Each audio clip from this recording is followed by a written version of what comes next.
We explore what it means to live in a world where work, wealth, and wellness flow from who we are, not what we are told to be. Web 3 is not just technology, it is a return to truth, a remembering that our connections are capital, that creativity is currency, and that every act of kindness is data the universe never forgets. So take a breath, feel your power, and let us tune together, because the future is not waiting, it is already human. Welcome back to HUMN Node. Today we are diving into stories that reveal a critical pattern. When traditional institutions struggle with transparency, communities step up with human-centered solutions. Let us start with governance. Delaware just opened applications for its first statewide Office of Inspector General, a position decades in the making. After concerns about government accountability, citizens demanded change. The new Inspector General will have subpoena power and serve a 5-year term, reporting directly on corruption.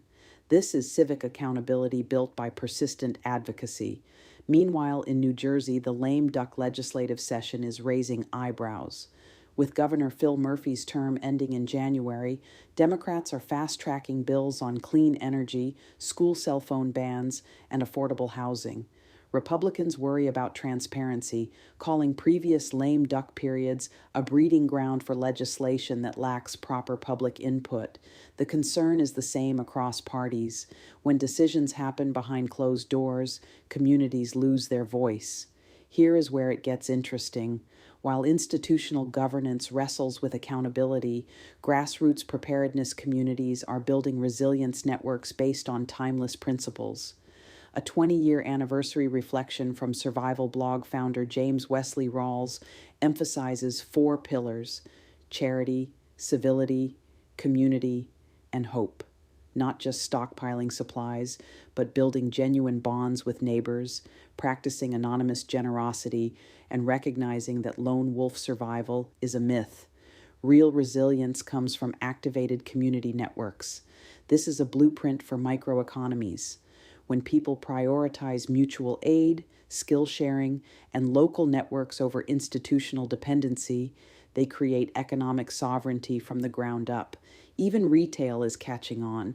Philadelphia's King of Prussia Mall is shifting toward experiential spaces like Netflix House and Eataly, places where people gather and build memories together. It is about community. You can start building human-powered microeconomies in your own community right now. Join us in driving currency for humankind by visiting us at humn.world. As we face workforce disruption from AI, rising costs, and institutional uncertainty, the answer is not waiting for top-down solutions.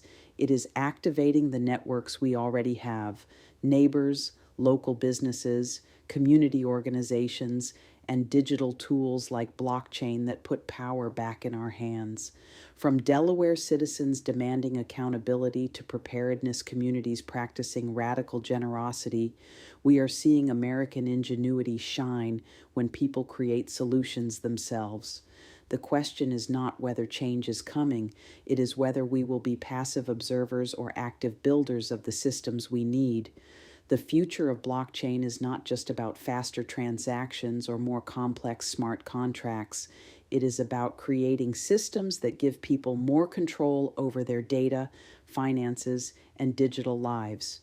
When we prioritize human needs over technical novelty, blockchain becomes a tool for building the kind of world we actually want to live in, one where technology serves humanity, not the other way around.